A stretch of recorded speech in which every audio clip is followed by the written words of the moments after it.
All right, we're back for another edition of the All New Street Report. I'll be your host. Really appreciate you tuning in today, ladies. Did you know that there are 7 different types of guys? What's your type? Well, I tell you what, we have an exclusive interview with Sevyn Streeter. We'll find out what her type is. Plus, on today's show, a World AIDS Day update. We talked to some individuals who are living with the HIV virus right now. We have some very important information that you need to know. Plus, you know, we got a live performance from Southern Maryland's own Trey Morset on today's show. But let's go ahead and kick things off right now. Amirrio story, part 2. To be young, black, and transgender in the DMV. I'm Mzz Street, and this is the Street Report.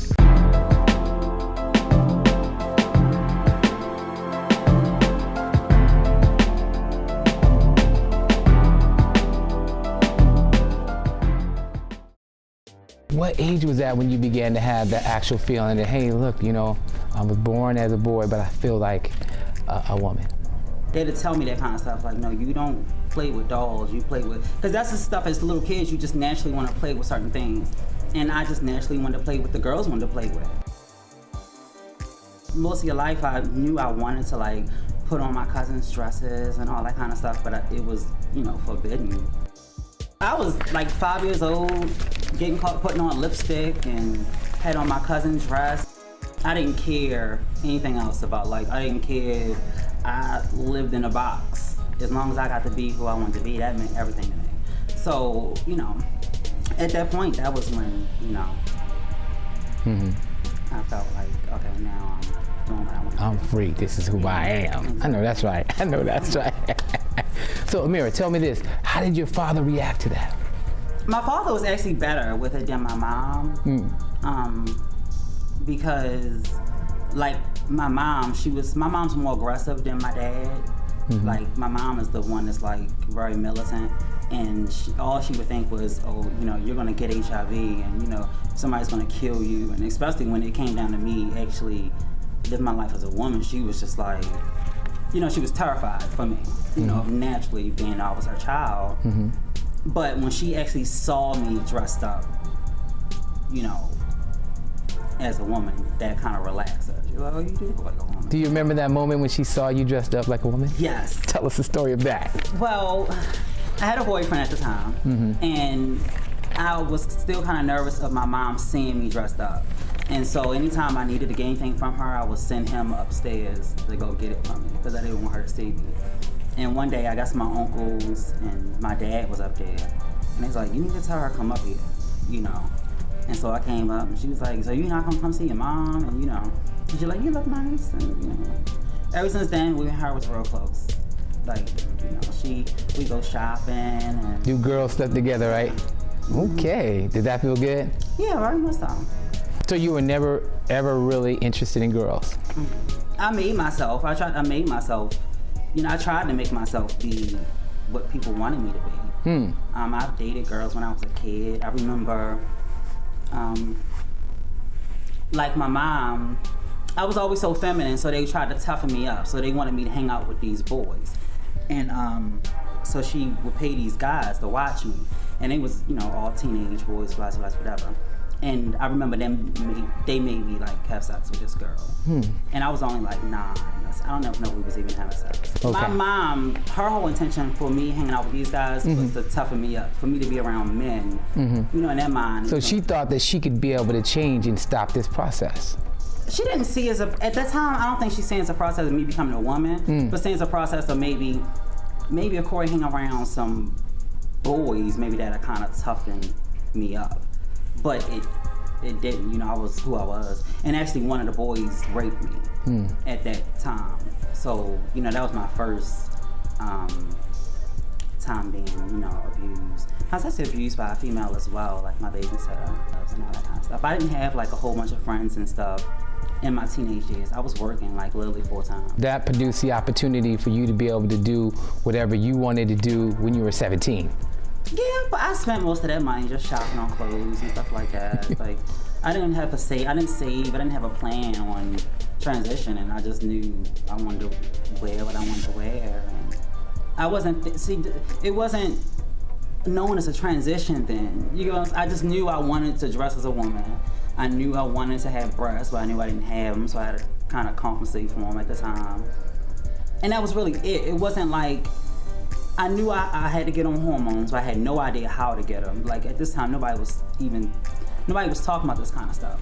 And even when I tried to reach out to other transgender girls at that time, they would not talk to me. Like, why not? Coming out, they just wouldn't. So do you have any other transgender friends that you share information with, like what you just talked about? Oh yeah, most definitely. I'm a vlogger, so that's what I do. To the scandal, I got notes, so I don't forget. I thing, girl, because it's juicy. And today's juice is actually from the Shade Room, girl. You know, honey, don't get mad at me. A lot of y'all starting to get upset with me because of things that I'm reporting. Honey, I don't make this stuff up, darling. I get this from other news sources, Miss Thing, and I just put my own twist on it and make it hilarious, girl. Yeah, you mentioned the vlog. Talk about that. See, I'm a rapper, I'm a songwriter, entertainer. I do everything. There's nothing really that I don't do.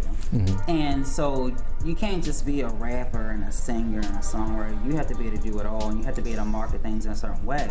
And so I started vlogging because I knew my personality was something that was kind of addicting to people that I hung with, you know, in person. So I figured maybe if I can bring this on camera, people can get into it. So these are general questions, okay? Do people or have people ever came up to you and asked you, hey, are you transgender? No. I mean, everybody gets clocked. Like, I don't get clocked like I use, and getting clocked mean when somebody clocks your teeth, somebody can tell that, you know, something's not right. Or it's not that something's not right, but something's different. Right. Right. I'm trying to be careful with my words. When you say something like something ain't right, they'll run off and be marching parades and, you know. But so, because I'm not sensitive like a lot of, you know, the community is, but I don't get clocked on a day-to-day basis. I remember being younger and that was a stress for me. You know, even though people always told me I was so passable, but I would always be nervous. I always think about that. Like, can I tell? Or, but as I got older, I just don't care. Like, I don't think about it at all. Not that long ago, like 2 years ago, a little boy, the kids, they can pick out certain things. I don't know why, but children love me. But the little boy, he was like 2 years old, and he kept saying, boy, like that. And his mom's like, no, that's a girl. She's like, I'm so sorry. He's like, boy. Like, he would not stop saying boy. And I was just looking like, you know, but you know, it doesn't happen a whole lot for me at all. I'm very blessed because there's a lot of girls that they have to deal with that every day. So you alluded to something a few minutes ago about you're not sensitive like that, like others are in the community. What did you mean by that? It's these days, everybody, I feel like not just the community, but everybody is sensitive. Every little thing, you say things wrong. And especially being a vlogger and being, though I get on these videos and all these people can see it, you always got all these different opinions and people, mainly in our community, that they wouldn't like certain things. You mean the black community or the LGBTQ community? I mean, all communities. I feel like everybody in a whole, in a general, the world is just, everybody's uber sensitive these days. So as a transgender woman, have you ever feared for your safety? I mean, when I was younger, I guess, because like I said, I hung around all straight people. So some of my females, you know, I would hang out at straight clubs and all that kind of stuff. And as many times I had to let my friends know some things I can't do like we all do. You know, like I can't go, you know, they'll be like, oh, let's go over these boys' house, blah, blah, blah. And I was always the one to be like, if they don't know about me, right, about this, I'm not going over there. We as transgender women, you have to be proud of being just that, you know. I'm not a female, and this is my opinion. I will never be a female. A female is made in a certain way that I'm just not made. But I'm Amirrio. I'm a transgender woman, and I'm just happy being that. Coming up next on The Street Report, an exclusive interview with Sevyn Streeter. We talk about the 7 types of guys and what kind of guys she likes.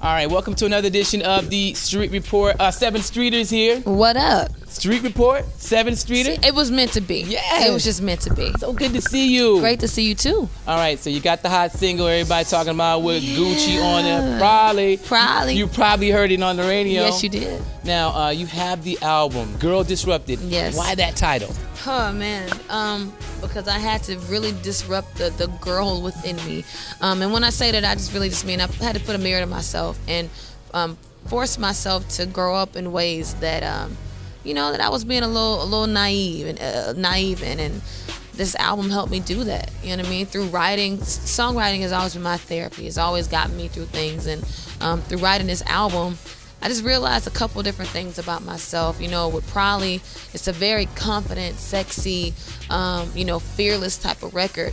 And throughout, just time and just evolving, I've become that. And I'm so comfortable in my skin to even be that way. With songs on the album like My Love for You, where I kind of had to speak to myself and say, this is the type of love that you deserve. And so, I wrote that song with the type of love that I deserve in mind, truth be told. And so on and so forth. Like, I have songs on there on my album called Before I Do, and that's like my ode to Aaliyah. But the song is basically just saying, it's talking about you dating somebody and just saying, before we take it to that next level, you know what, let's put everything on the table and just make sure that we are communicating, we straight before I do, go to that next level with you. So throughout this album, I had to have really hard conversations with myself, but very necessary conversations with myself. And through that, the girl within me has definitely been disrupted, and I got my big woman draws on. I'm very comfortable in the woman that I've become. Okay, now you wrote the whole entire album. Yes, I pretty much. I have writers that I trust, that I write with. Not that she needs any writers. Oh no, but let me tell you, your pen hand is very strong. Thank you, but let me tell you, I have writers that I work with, and the reason I do that, and I like writing with male writers a lot too. I have female writers on the album as well, but I just like to have different perspectives. I don't like for my music to be one-sided, because we don't all think the same. We don't all, make the same type of decisions, and I like for my music to be well-rounded. So I definitely have co-writes all throughout the album, and then on songs like D4L, which is another song that's on my album. That's written and produced by The Dream and Tricky. Okay. I didn't touch that song. There's certain writers that I've looked up to for forever that I just go, you know what? Here, I'm just gonna sit back and watch you write this song in 10 minutes, which she really wrote the song in 10 minutes. Okay. but yeah. Okay, now your personal life, yes. You are a single lady now, is that true? Single, yeah. Okay. Very single. Yes. Wonderful. So how are you enjoying the single life? I've been single for like a year and some change now. People think like I'm newly single, and maybe that's just because, they just haven't, seen me out with anybody or whatever. I don't know, but I've been single for a minute. Yeah. I've been noticing a lot of people, in the industry, famous people, celebrities like yourself, have been dating in the industry, dating other celebrities. How do you feel about that these days? Would you date a regular guy? If the situation was right, yeah, okay. I would. The reason I think we sometimes we do tend to date people that we're around. It's the same reason anybody dates people that they work around. When I work, my schedule is very crazy. I really don't have a lot of time to meet a lot of people, so you tend to gravitate towards people that you're around like that. But I'm very open. I'm very, very, very open. So a regular guy could get a date with Sevyn? Yeah, he could, but it's up to him whether or not he can handle my lifestyle, my schedule, that's why I said it depends on the situation, because it's not the easiest thing to date an artist. Well, we did our research and we are ready for Sevyn Streeter. There are seven types of guys out there. We're gonna run down to 7. Maybe it's a combination of the 7. Maybe okay. I want to just give you the 7, okay? All right. Okay. Of the 7 types of guys, there's the church boy. He's wholesome. He never misses Bible study, and he can quote some scriptures and lead you to Christ. Praise God. All right. Guy number 2 is the pretty boy, Pretty Ricky, what they call them. He's fashionable. He's a guy that's well put together. His clothes are always tight, always correct. Okay. Guy number 3 is the baller guy. He's a professional athlete. He travels around the country. He meets a lot of people all the time, and he also travels the world. Okay. Then there is guy number 4, fun guy. He's a guy that can make you laugh on every day. I like. Okay, we have 2 more. Okay. Okay, the smart boy. This guy's educated, multiple degrees. He reads books all year round. Okay. Okay, you have number 6, like myself. He's socially conscious. Nice. He would probably wear a shirt like this, Black Lives Matter. Reads a lot of books. He stays woke, and he wears dashikis as well. Okay. And our final guy is a guy that's musically talented, gifted. This guy has music is a huge part of his life. Now, before you decide which type you like, you could have multiple types. Maybe it could be a combo. Nice. Think about it for a second. She's thinking. I am thinking. I'm a church girl. Okay. I am.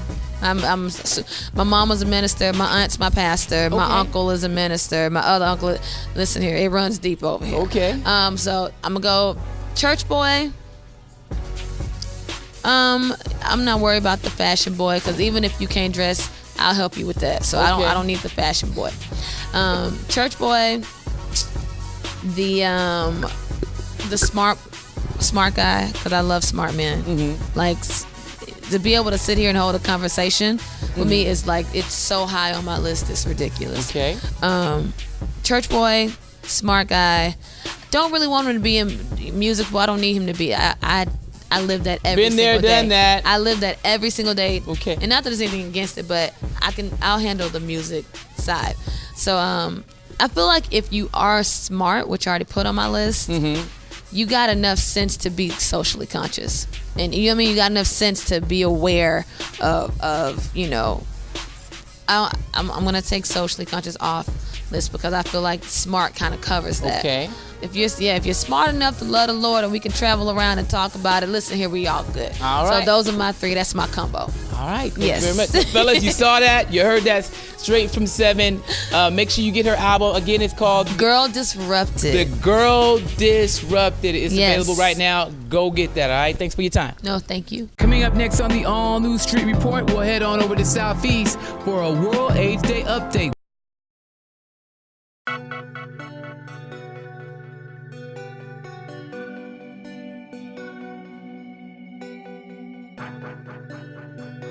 December the 1st of every year, you can find me in Southeast getting the word out for World AIDS Day. Quilts and pieces of the quilt, whatever you want to put it on someone that maybe died, had HIV, that's deceased, you might want to write their name and the year that would happen, and then they're going to add it to the quilted upstairs, and every year it just gets bigger and bigger. Here with one of my favorite people here at Family Medical, Sheila Brockington. How are you? Hi, Mzz. How are you? Welcome back. All right, always a pleasure to be in sunny Always a pleasure. Southeast. Now, talk about some of the things that you do here at Family Medical. My responsibility here as a coordinator is to implement new programs around HIV testing and prevention. Okay, and how long have you been doing this? I've been doing this here at Family Medical close to 20 years.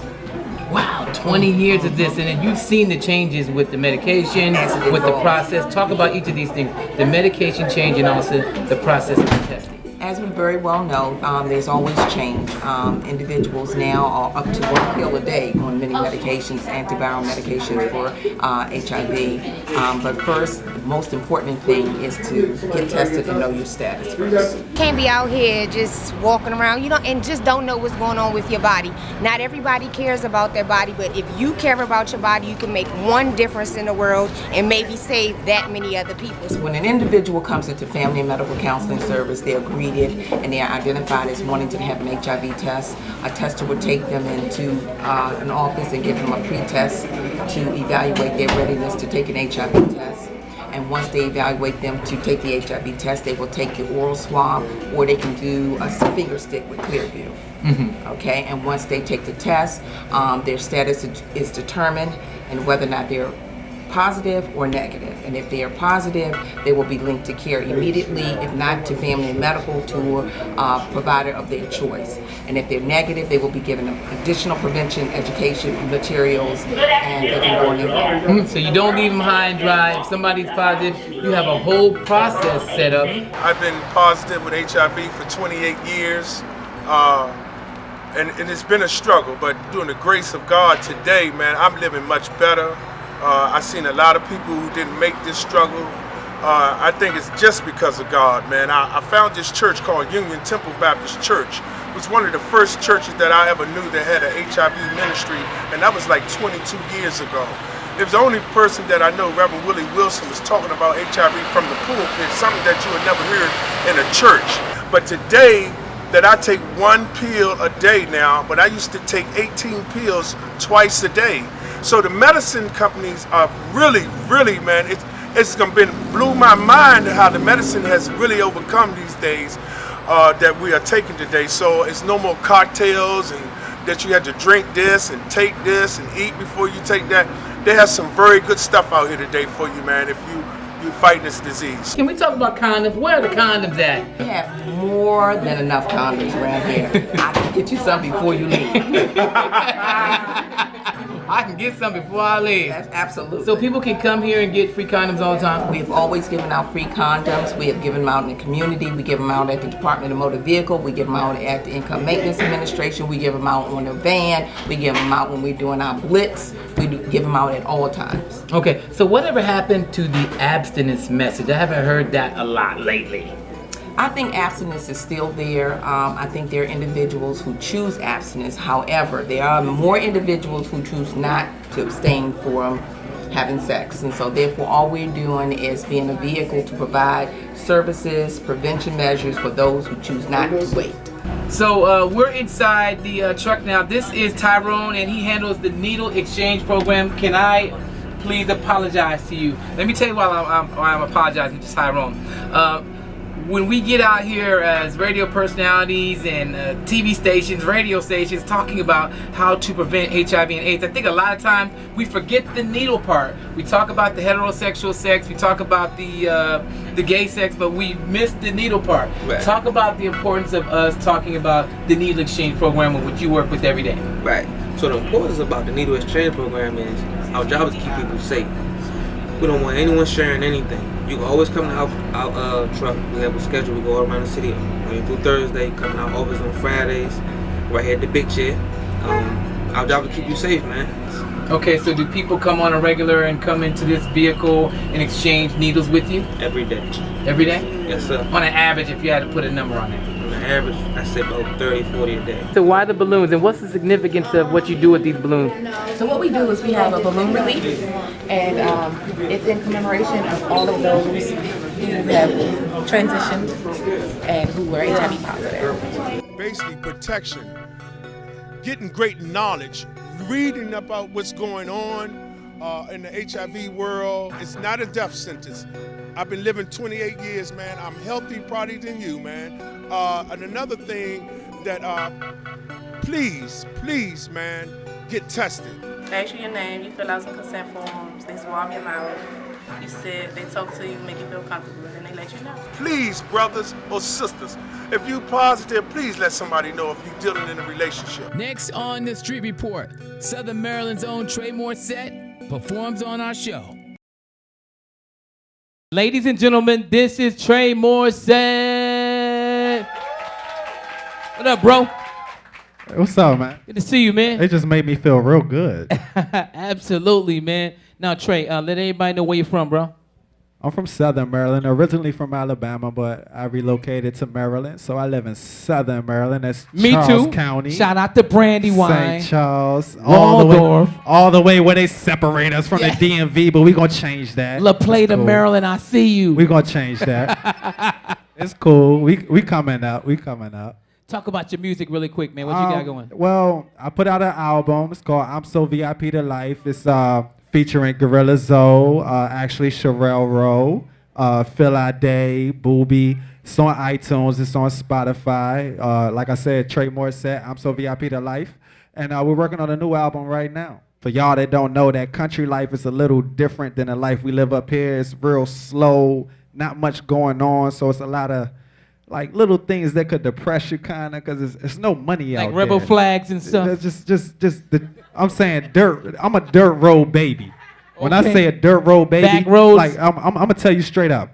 When I say dirt road baby, I grew up on a farm. Okay. When I was born, we had chickens, we had a couple hogs, we had a horse until we was able to get a tractor to actually plow the field. Like, that's where I come from. And when I say the bottom, I mean I really came from the bottom. So when I came up here and I saw black folks with townhouses and Cadillacs and concrete at the basketball court. I was like, oh, we got it sweet and we don't even know it. I'm going to get to it. Concrete at the basketball court? Oh, nah, because my first court was all grass until we made it dirt when I was out there dribbling enough to mess up all the grass. Okay. I got family in Ohio, and they were telling me, because they go to Alabama all the time, they said that they got like little clubs out there in Alabama where you go out in the woods and it's like the juke joint. They still got that going on? Everything is in the woods. Everything? Everything, unless you in a certain, like if you in the capital, if you in Montgomery or Mobile maybe, but I'm all the way at the bottom. I'm in what we call Clark County, which is like 2 hours from Pensacola, Florida. So we all the way at the bottom of Alabama. It's nothing but dirt roads. Like my closest Walmart was 45 minutes away. Damn. Yeah. Ooh. Yeah. Wow. But that made me realize how sweet we got it up here. Like when I look around the room and all I see is darker skin, but everybody is dressed to impress. Everybody pulled up in something nice. Everybody got cameras. Everybody's doing something. Make some noise for my guy, Trey Morset. Let's work. Yeah. Where my workers at? If you be putting in that work, make some noise. Put a hand up or something. Make some noise right now. We gonna work out tonight. Y'all ready to turn up a little bit? Let go. 1, 2, 3, All let's I go. know is work, work. All I do is work, work. All I know is work, work. All I do is work, work. Turn it up some more. All I know, work, work. Okay, all I do is work, work. All I know is work, work. All I do is work, work. Okay. Let's go. I've been jugging for a while now. Numbers getting sick when you get chips, boy, let me find out. And I stay connected like a youngin', never signed out. Falling so hard that my haters need a timeout. Hold on. Never been lazy, baby, grinding crazy since the teen.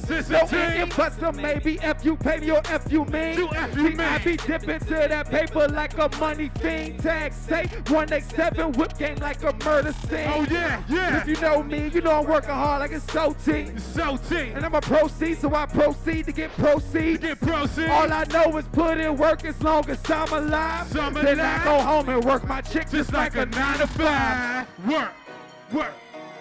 All I know is work, work, work. All I know is work, work, work. All I do is work, work. All I know, work, work. All I do is work, work.